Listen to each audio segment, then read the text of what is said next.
मैं हूं अंकित अवस्थी और आप हैं मेरे साथ में आज एक खास चर्चा में।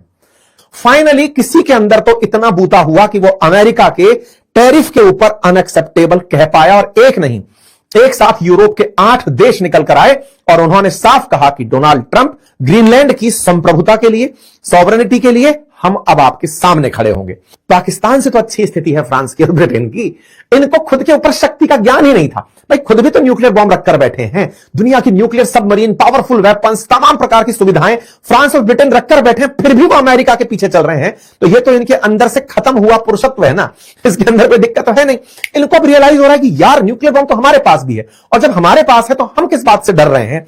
हम अकेले भी तो यूक्रेन की मदद करने जा सकते थे, अमेरिका को साथ में क्यों लेकर आए। पहले तो ये सब लेकर चल रहे थे कि गुट बनाकर चलेंगे, गुंडई करेंगे, अब गुंडई में जो है इनके घर में ही कलेश हो गया है। तो ऐसे में यहां पर इन्होंने यूरोपियन यूनियन में एकजुट होकर के अमेरिका के खिलाफ अब स्थिति बना ली है।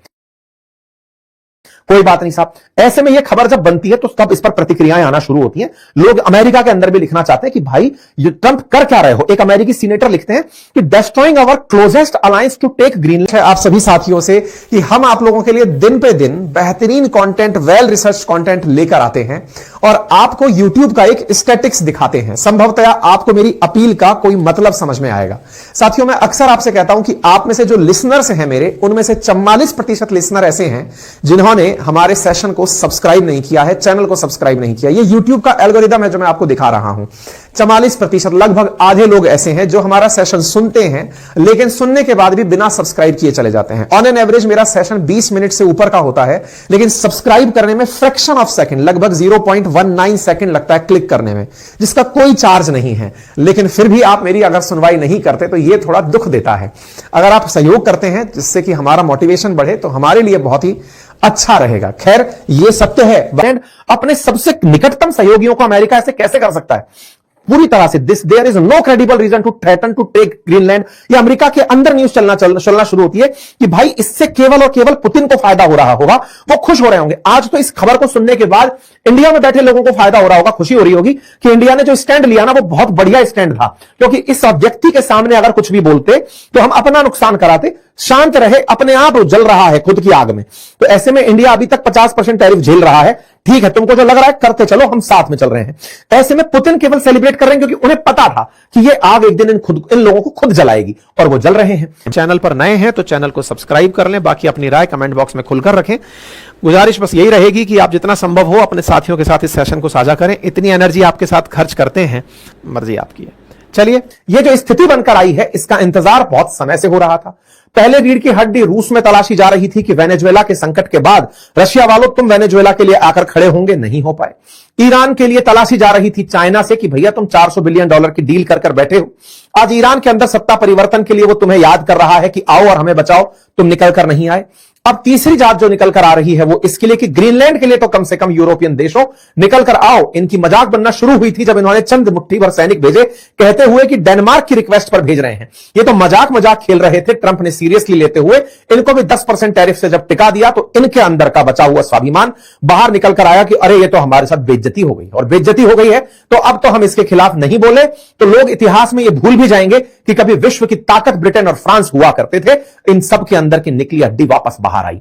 ईयू के एम्बेसडर्स मिले और सबने मिलकर के एकजुट होकर के ट्रंप के खिलाफ मोर्चा खोल दिया कि आप अगर टैरिफ खेलना चाहते हो तो अब डेनमार्क की सुरक्षा और ग्रीनलैंड की सुरक्षा के लिए सब साथ खड़े हैं। 24 तारीख का इंतजार है। टेक्निकली ट्रंप की बातों को भी सही मान लिया जाए तो शायद 5-7 दिन की बात और है, ग्रीनलैंड पर अमेरिकी झंडा फहराने की तैयारी है।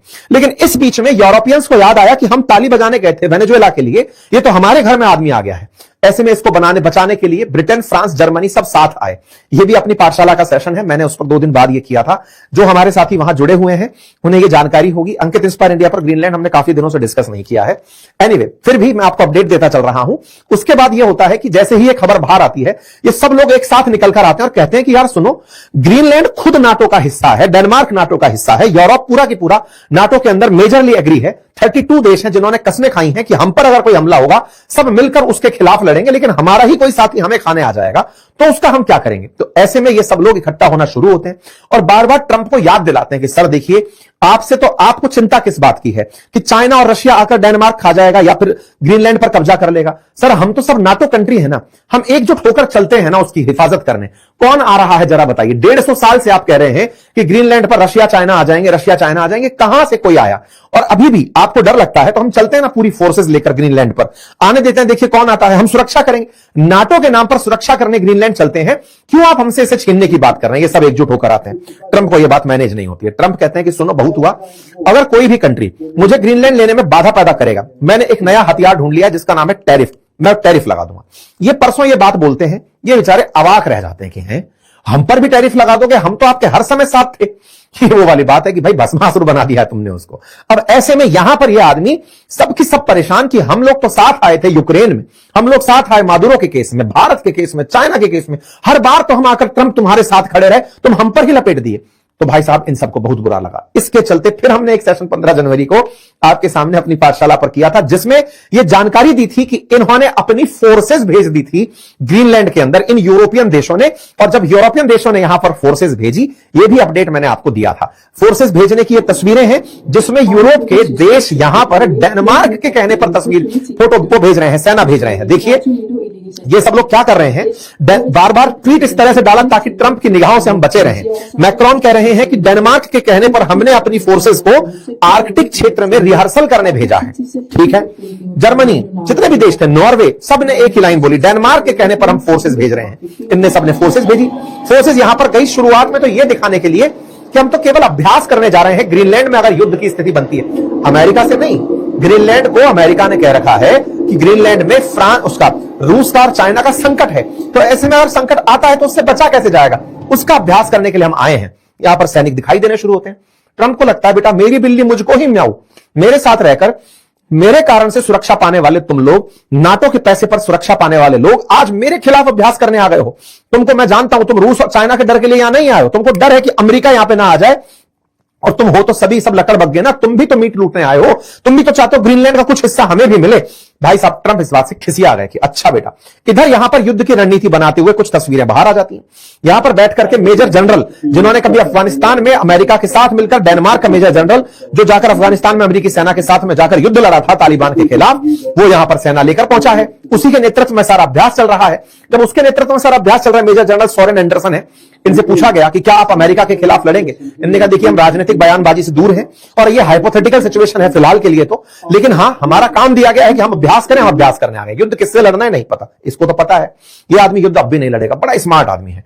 युद्ध अभी तक के काल में वास्तव में पीस पुरस्कार के नाम पर युद्ध नहीं लड़ रहा है। ये आदमी स्मार्ट गेम खेल रहा है। मादुरो को उठाकर ले आया, ईरान में बॉम्बर B2 बॉम्बर फेंककर बम फेंकाया, जहां जाना होता है वहां पर जाकर के काम करके चला आ रहा है। युद्ध खुद के हाथ से शुरू नहीं कर रहा है। गाजा के केस में बेचकर चला आया गाजा को, इजराइल को धप्पा बोल दिया है, उसका भी सेशन लाएंगे हम कल।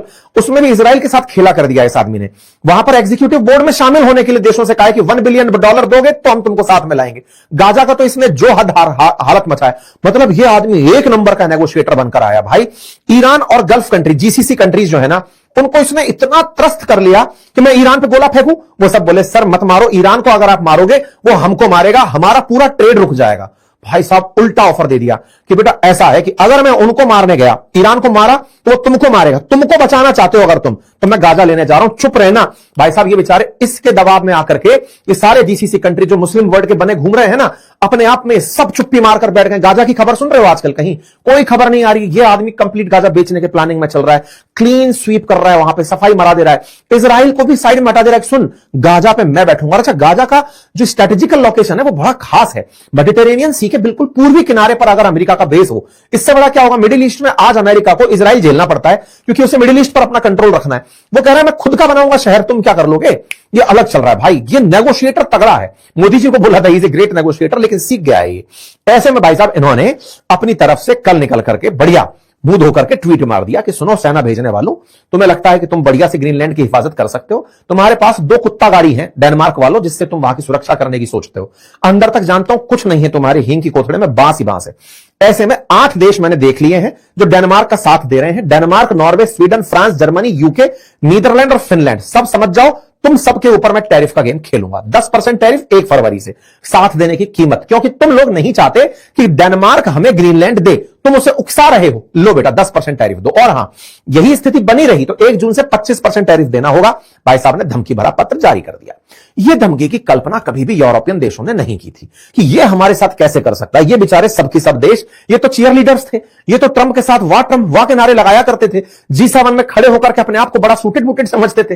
कल मैंने आपको कनाडा के हाल बताए थे कि मार्क कार्नी कैसे चाइना जाके शरण लिए, प्रभु बचा लो हमको, हमारी बेइज्जती हो रही है। अब ये सब की सब मैं आपको बता रहा हूं, यहां से आगे आने वाले समय में हो सकता है ये सब के सब जाएं और चाइना रशिया से खुद जाकर कहें कि सुनो यार हमें साथ ले लो, क्योंकि वो आदमी हमें खाने निकला हुआ। और मैं आपको बता रहा हूं, अगर ये हालात बने रहे और ट्रंप नहीं सुधरे तो दुनिया में जैसे ट्रंप अभी टैरिफ खेल रहे हैं ना, इसका रिवर्स खेला होगा।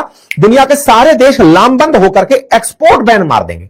अमेरिका को जो मेजर एक्सपोर्ट करने वाले कंट्री है, Canada, Mexico, European union, China, अगर ये सब एक हो जाएं एक बार में और ये सब कहते हैं कि अमेरिकियों तुम्हें हम सामान बेच ही नहीं रहे, तुम्हें हमको धमकी क्या दे रहे हो। भाई आज मैं आपको बताऊंगा कि यूरोप कितना ट्रेड करता है अमेरिका के साथ में। अगली स्थिति जो बनेगी ना, ये एक्सपोर्ट पर टैरिफ मार दे तो अमेरिकी वैसे ही खत्म हो जाने हैं। खेला अब उल्टा चलेगा, लेकिन ट्रंप अभी इस खेले के लिए लोगों को इतना उकसा रहे हैं, सबके हित हैं और सब यही सोच रहे हैं कि मेरा घर उसका घर जल रहा है तो मेरा क्या। लेकिन अमेरिका ने किसी को भी अलग से कोई एडवांटेज दिया नहीं। रशिया जैसा ट्रीटमेंट चाइना और इंडिया को दे दिया, रशिया जैसा ही ट्रीटमेंट अब यूरोप को मिल रहा है। पूरी दुनिया को तो दुश्मन बनाकर बैठ गए, और जब बैठ गए तो तुम्हारे साथ में कोई भी एक्सपोर्ट करने वाला देश नहीं बचेगा। और ट्रंप अब जो खेला खेल रहे हैं, यूरोप के साथ उन्हें नहीं खेलना चाहिए था। $1.5 ट्रिलियन का व्यापार है यूरोप के साथ में। अमेरिका के 4 ही बड़े ट्रेडिंग पार्टनर्स हैं, उनमें मैक्सिको, कनाडा, चाइना और EU। इन चारों को अगर एकजुट होने का इन्होंने मौका दे दिया तो ब्रिक्स यूनियन बने ना बने, ये एक्सपोर्ट यूनियन बन गई तो अमेरिका वैसे घुटने के दम पर आ जाएगा। खैर देखते हैं, ये तो कयास है, आगे क्या होगा। फिलहाल के लिए इन्होंने जैसे ही ये खेल किया, इसके बाद में ग्रीनलैंड के ऊपर इन्होंने कह दिया कि सुनो तुम साथ देते हो तो बढ़िया, अदरवाइज मैं ग्रीनलैंड खरीदने का प्रस्ताव बना चुका हूं। और 150 साल से अमेरिका के राष्ट्रपति प्रयास कर रहे हैं। तुम लोगों के सामने जब भी प्रस्ताव डालते हैं, तुम कहते हो नाटो के सामने सब सुरक्षित है और हम पीछे हट जाते हैं। ये अब हम सुरक्षा नहीं करेंगे, हम लेंगे। इस बात पर साहब मैक्रोन बाहर निकल कर आए। मैक्रोन के अंदर तो बहुत लंबे समय से इस बात के चूने काट रहे थे कि मैं कैसे ग्रीनलैंड की हिफाजत के लिए बाहर निकल कर। असल में क्या है, फ्रांस के अंदर ना वो वाले नवाबों वाली फीलिंग है कि हम पहले तो कभी महान हुआ करते थे, आज नहीं तो क्या। पहले बादाम खाते थे, आज हम मूंगफली खा रहे हैं तो क्या। तो ये भाई साहब वो स्थिति में है। इन्होंने आते ही अब ट्रंप को अपनी तरफ से धमका दिया। इन्होंने कहा डोनाल्ड सुनो, अच्छा ये डोनाल्ड ही बोलते हैं भाई, बड़ा इंटरेस्टिंग है, ये मिस्टर प्रेसिडेंट नहीं बोलते हैं, मिस्टर डोनाल्ड। ये बिल्कुल उस अंदाज में एकदम कूल डूड आदमी है। अच्छा मैक्रोन जो है वो बोलते हैं कि सुनो भाई बात ऐसी है, तुम्हें अगर टैरिफ खेलना है खेल लो, हम आपके टैरिफ से नहीं डरते। Tariff threats are unacceptable and have no place in this context. तुम्हारी टैरिफ थ्रेट्स का हम पर कोई मतलब नहीं है। Europe will respond in a united and coordinated manner. Should they be confirmed, we will ensure that European sovereignty is upheld. Europe एकजुट रहेगा और ऊपर रहेगा। France is committed to the sovereignty and independence of nations in Europe and elsewhere. This guides our choice. It underpins our commitment to the United Nations to its charter. It's on this basis that we will support and will continue to support Ukraine and that we will build a coalition of willing। इन सबको खेला समझ में आ गया, इनको realisation हो रहा है Macron को कि यार यूक्रेन के लिए हम इसको साथ लेकर आए थे। भाई न्यूक्लियर बॉम्ब, तो आज सोचिए ना, पाकिस्तान को इज्जत किस बात की मिल रही है, तुम्हारे पास न्यूक्लियर बॉम्ब है, इनको इज्जत मिल रही है पाकिस्तानियों को। सऊदी आकर खड़ा हो गया, टर्की आकर खड़ा हो गया। पाकिस्तान से तो अच्छी स्थिति है फ्रांस की और ब्रिटेन की। इनको खुद के ऊपर शक्ति का ज्ञान ही नहीं था। भाई खुद भी तो न्यूक्लियर बॉम्ब रखकर बैठे हैं, दुनिया की न्यूक्लियर सबमरीन, पावरफुल वेपन्स, तमाम प्रकार की सुविधाएं फ्रांस और ब्रिटेन रखकर बैठे हैं, फिर भी वो अमेरिका के पीछे चल रहे हैं। तो ये तो इनके अंदर से खत्म हुआ पुरुषत्व है ना, इसके अंदर कोई दिक्कत तो है नहीं। इनको अब रियलाइज हो रहा है कि यार न्यूक्लियर बॉम्ब तो हमारे पास भी है, और जब हमारे पास है तो हम किस बात से डर रहे हैं। हम अकेले भी तो यूक्रेन की मदद करने जा सकते थे, अमेरिका को साथ में क्यों लेकर आए। पहले तो ये सब लेकर चल रहे थे कि गुट बनाकर चलेंगे, गुंडई करेंगे। अब गुंडई में जो है इनके घर में ही कलेश हो गया है। सब एक साथ एक ही प्रकार की लाइन, जैसे सोशल मीडिया एक ही आदमी हैंडल कर रहा हो, इनका एक साथ सबके एक जैसे मैसेज निकलकर भाता है। That have no place among allies. Norway's position is firm. Greenland is a part of Denmark. Norway fully support the sovereignty of Kingdom of Denmark. खुलकर सामने आ गए कि सुनो जो गलती हमने पहले कर ली अब नहीं करेंगे। हम खुलकर सामने आ रहे हैं, डेनमार्क के पास रहेगा ग्रीनलैंड, अमेरिका वालों जान लो। देखो अमेरिका ने बड़ा स्ट्रेटेजिक तरीके से इन यूरोपियंस को कूटा है। क्या था कि यूरोपियन कंट्री सर्दियों के अंदर जर्मनी जैसे देशों के हालात भयंकर खराब होते हैं, इन्हें गैस से गैस जलाकर घरों को गर्म रखना होता है। रशिया से इन लोगों ने बाकायदा एक नॉर्ड स्ट्रीम गैस पाइपलाइन डलवाई थी, बढ़िया चल करके वो आती थी और उससे ही अपने घरों में गैस बांटते थे और बढ़िया गर्म रहते थे। लेकिन ट्रंप ने यूक्रेन के नाम पर, यूक्रेन युद्ध खत्म ना होना असल में अमेरिका की चाहत ही नहीं है। यूक्रेन अमेरिका की चाहत है यूरोप को दबाना, उसको रशिया से भी कोई लेना देना नहीं है। उसको पता है कि ये हैं बीच में फंसने वाले, ये बिकेंगे, ये रशिया से सामान क्यों खरीदते हैं, मुझसे क्यों नहीं खरीदते, असली खरीदार तो ये है ना, पैसे वाले देश तो ये हैं। तो उसने क्या किया, सैंक्शन लगवाकर रशिया से तो गैस खरीदवाना बंद करवा दिया, खुद से शुरू करवाया। आप आंकड़ा देखें, $750 बिलियन का अमेरिका ने कहा है कि तुम हमसे गैस खरीदो। तो अब इनके पास में अमेरिका से गैस खरीदनी, तेल खरीदनी, सब वहां से खरीदो, पड़ोस के पड़ोस में से ना खरीद करके इनको यूज कर लिया।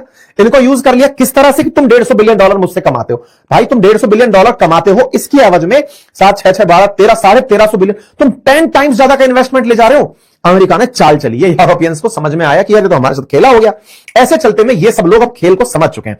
जब बात हो यूरोपियन यूनियन देशों की, तो उसमें जर्मनी इनसे सबसे ज्यादा पैसा कमाता है अमेरिका से व्यापार करके, क्योंकि है भी भाई दुनिया की 3rd लार्जेस्ट इकोनॉमी फिलहाल बना हुआ है। तो जर्मनी एक्सपोर्ट में बढ़िया है, ऑटोमोबाइल के सेक्टर में, मशीनरी के सेक्टर में। और यूरोप का तो इस समय यूरोपियन यूनियन का तो लीडर ही है वो एक तरीके का। खैर फिलहाल के लिए इतना ही। आप लोग इस विषय पर क्या सोचते हैं, अपनी राय जरूर कमेंट बॉक्स में दें। चैनल पर नए हैं तो सब्सक्राइब कर लें। धन्यवाद।